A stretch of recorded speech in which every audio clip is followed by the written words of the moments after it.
आज बाप दादा बोले, मीठे बच्चे, इस समय तो सबकी तकदीर बिगड़ी हुई है। हमारी तकदीर तो जगी है ना।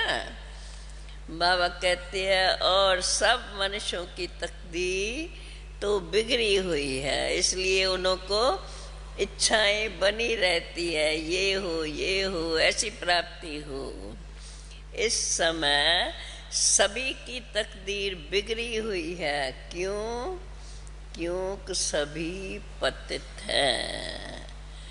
तुम्हें, बाबा हम बच्चों को कहते हैं, तुम्हें अब श्रीमत पर सबकी तकदीर जगानी है। हमारी तो बाबा ने जगा ली ना, तो बाबा कहते हैं अब तुमको सबकी तकदीर जगानी है। कैसे जगेंगी? पावन बनने की युक्ति उनको बतानी है। प्रश्न आज का, सबसे खराब चाल कौन सी है? सबसे खराब चाल कौन सी है जिससे बहुत नुकसान होता है? कौन सी है सबसे खराब चाल? अपना जवाब निकाला, अब बाबा का सुनना। एक दो को पत्थर मारना। कौन सा पत्थर एक दो को मारेंगे? हाँ?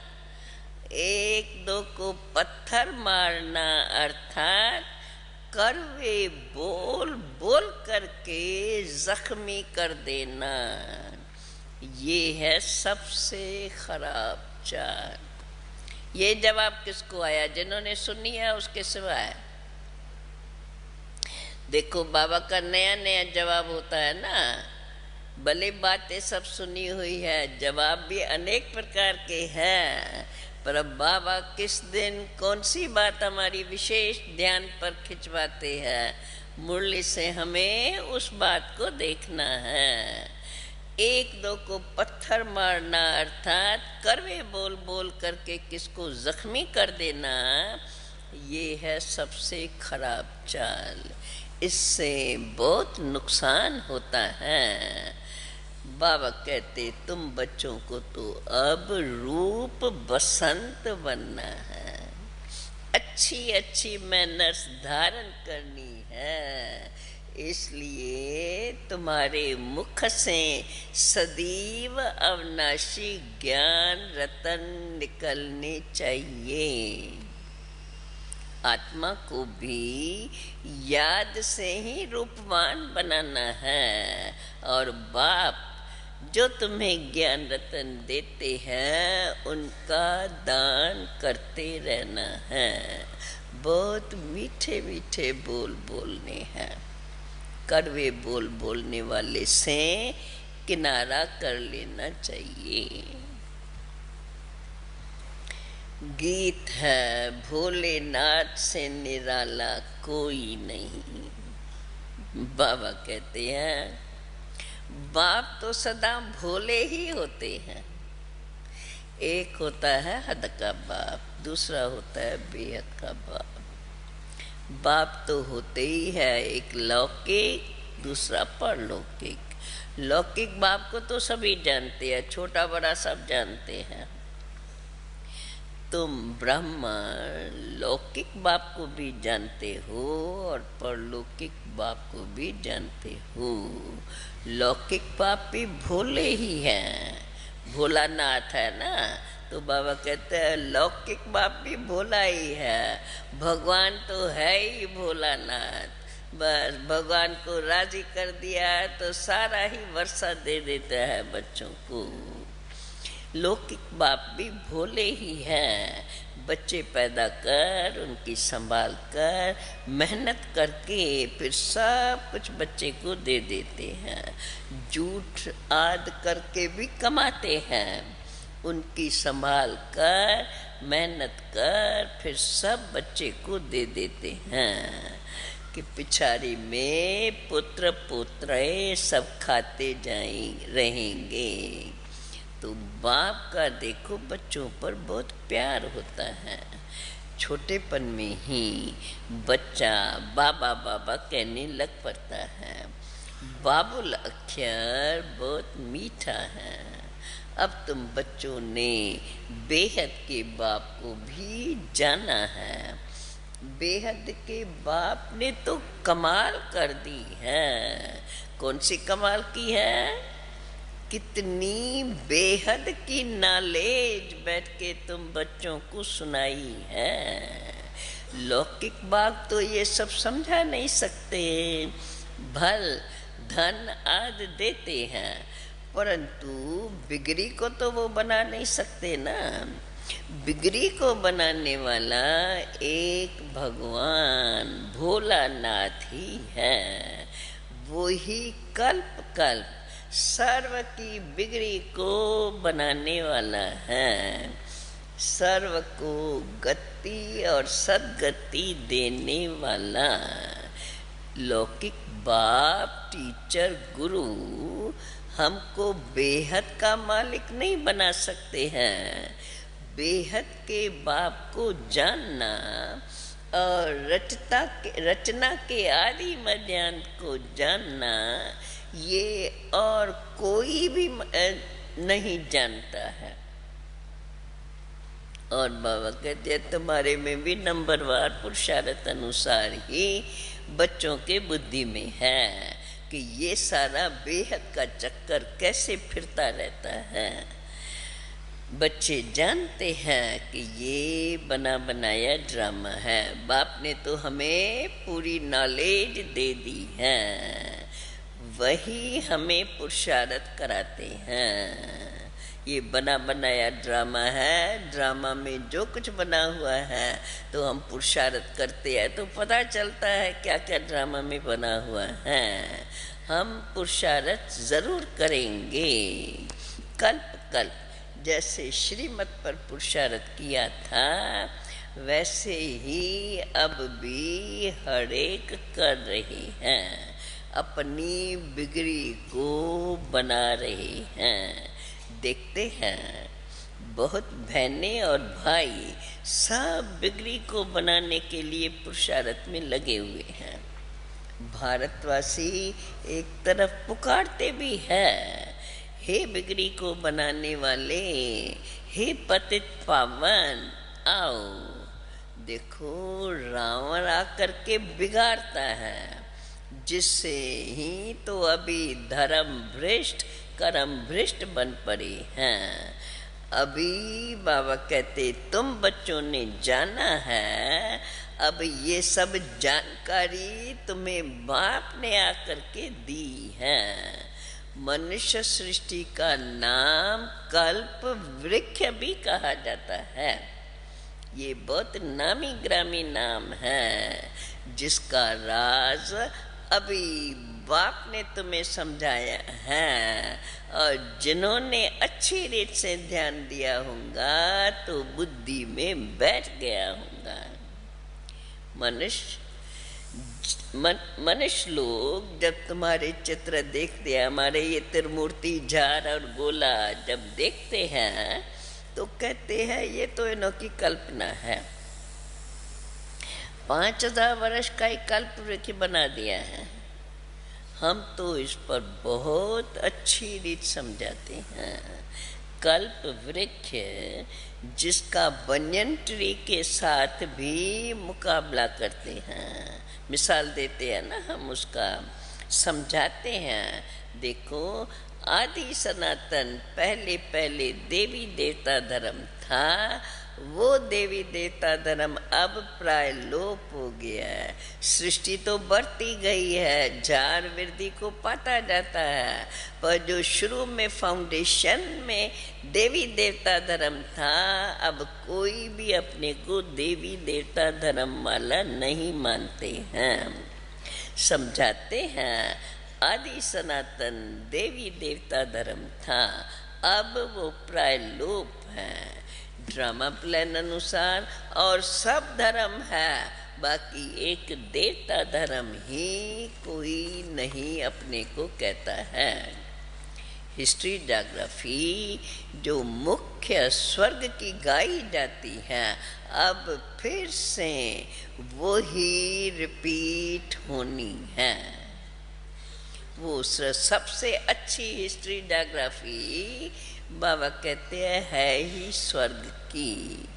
और अभी भी तो सब यही चाहते हैं ना, हमको राम राज चाहिए जिसमें दुख का नाम निशान न हो।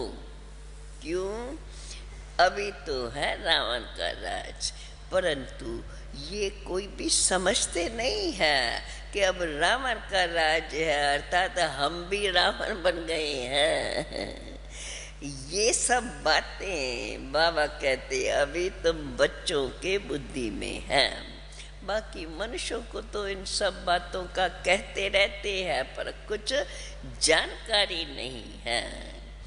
क्योंकि जब बिगड़ी को बनाने वाला आता है, तभी आकर के तुम्हें बताता है कि तुम्हारी बिगड़ी कैसे है और अब तुम कैसे बिगड़ी को बनाओ।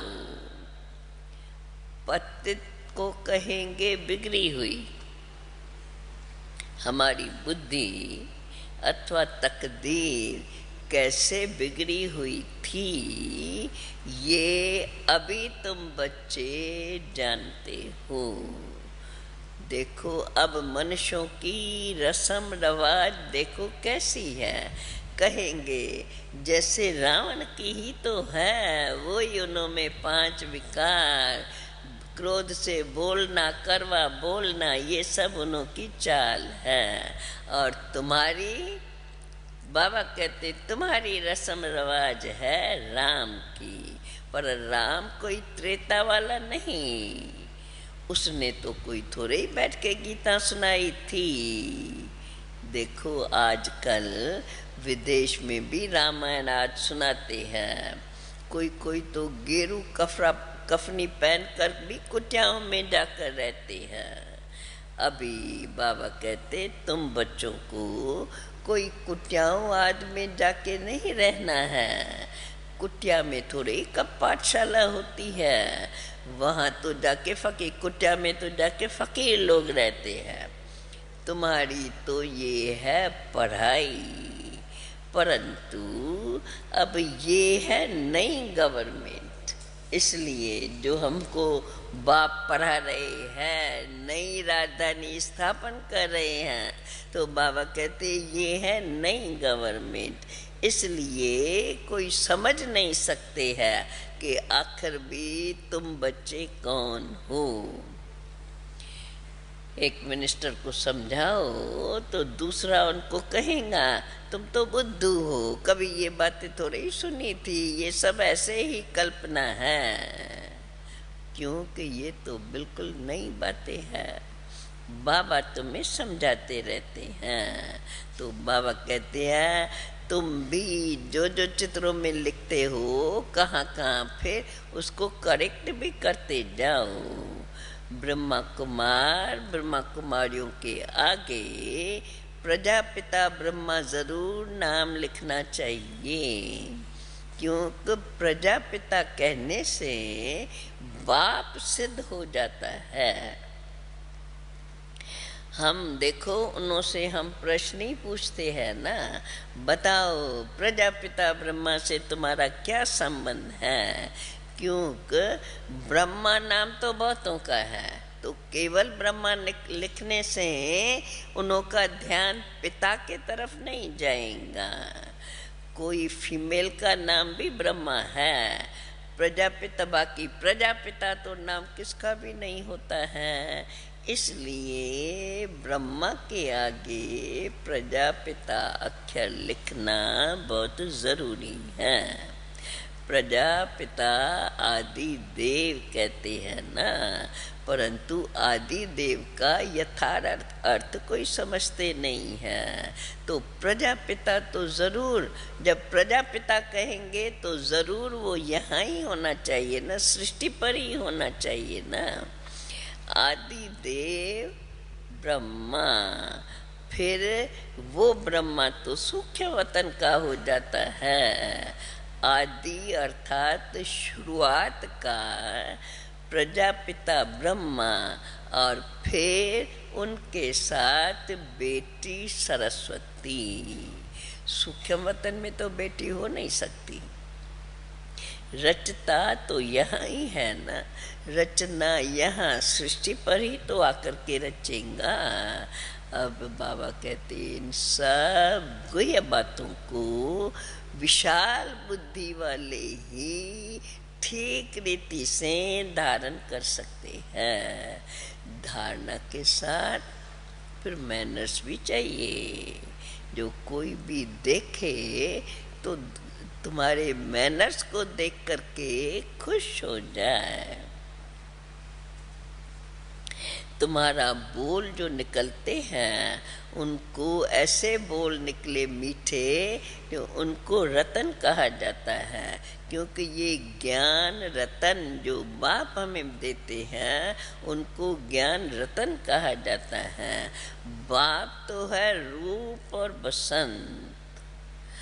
आत्माओं को आकर के रूपवान बनाते हैं। जो आत्माएं काली बन गई उसको फिर आकर के गोरा बनाते हैं। अब तो आत्माएं काली रूप बन गई हैं, उनको योग से रूपवान बनाते हैं। बाबा कहते हैं तुम बच्चे तो अभी रूप बसंत बनते हो, इसलिए मुख से सदैव अविनाशी ज्ञान रतन ही निकलते रहे। बाबा कहते हैं साथ साथ बच्चों को मैनर्स भी बहुत सीखनी है। मैनर्स भी बहुत मीठी होनी चाहिए। मुख से सदा रतन ही निकलने चाहिए। बहुत है जो पत्थर ही मारते रहते हैं। पत्थर माना कड़वे शब्द। बाप तो तुम्हें ज्ञान रतन देते हैं। तुम बच्चों का भी यही धंधा है, अपने मुख से ज्ञान रतन ही देते रहो। तो ज्ञान रतन देने के लिए तो बोल भी बड़े मीठे चाहिए। एक दो को पत्थर मारना अर्थात कड़वे बोल बोलना ये बड़ी खराब आदत है। तुम बच्चों का यही धंधा है, एक दो को मीठे बोल से अर्थात ये ज्ञान रतन देते रहना। नहीं तो अपना ही नुकसान कर देते हैं। बाप तो है ही ज्ञान का सागर, उसका रूप भी तुम्हें समझाया गया है कि कितना उसका रूप सूक्ष्म है। मनुष्य तो लिंग कह देते हैं। तो तुम बच्चों को पहले पहले बाप का परिचय देना है। भल ज्योतिर्लिंगम ही समझे। सूक्ष्म बात तो फिर आगे चल करके उसको समझाएंगे।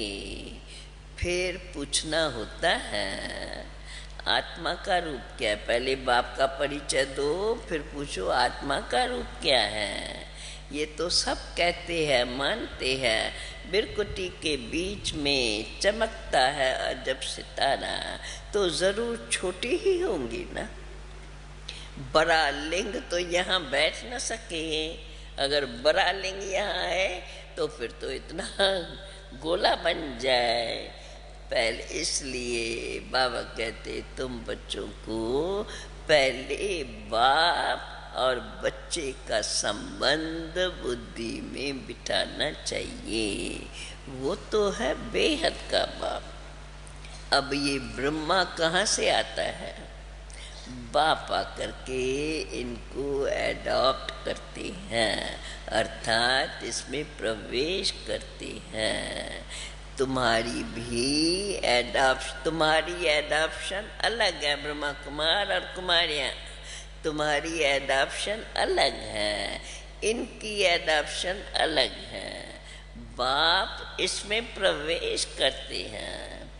बाप कहते हैं ये माना प्रजापिता ब्रह्मा वो तो मेरी स्त्री है, मैं हूँ पुरुष। परम पिता परमात्मा उसने आकर के ब्रह्मा में प्रवेश किया, अर्थात उसको अपना बनाया। तो बाबा कहते हैं ये मेरी स्त्री हो गई, तभी तो इनके मुख के द्वारा ये सारी रचना मैंने की है। मैंने इनमें प्रवेश किया है, तभी मैं कहता हूँ इनमें प्रवेश करके तुमको मुख के द्वारा अविनाशी ज्ञान सुना करके और तुम्हारी नई रचना अर्थात तुम्हें पावन बनाया है। तो तुम हो गई मेरी मुख वंशावली। मैंने, शिव बाबा बोले, मैंने तुमको ब्रह्मा के मुख से रचा है। मुझे तो शिव बाबा कहते मुझे तो अपना मुख है ही नहीं, इसलिए मैंने ब्रह्मा के तन का आधार लेकर उनके मुख से तुमको रचा है। शिव कैसे कहेंगे मेरी मुख वंशावली? कहते हैं ब्रह्मा मुख वंशावली। देखो बाप तुम्हें कितना अच्छी रीत से समझाते रहते हैं। बाप कहते हैं तुम सब आत्माएं, शिव बाबा कहते हैं तुम सब आत्माएं मेरे बच्चे हो। और फिर आपस में हो गए भाई बहन। तो ये सब बातें बुद्धि में अच्छी रीत से आनी चाहिए। बाप तो है स्वर्ग रचने वाला, हमको स्वर्ग की राजाई। जब बाप स्वर्ग रचने वाला है तो हमको, हम बच्चों को स्वर्ग की राजाई क्यों नहीं मिलनी चाहिए? क्योंकि स्वर्ग में सब तो जा नहीं सकते हैं। जो बाप की मुखवंशावली है वो ही फिर इन बातों को समझ करके और स्वर्ग में आने का अधिकार ले लेती है।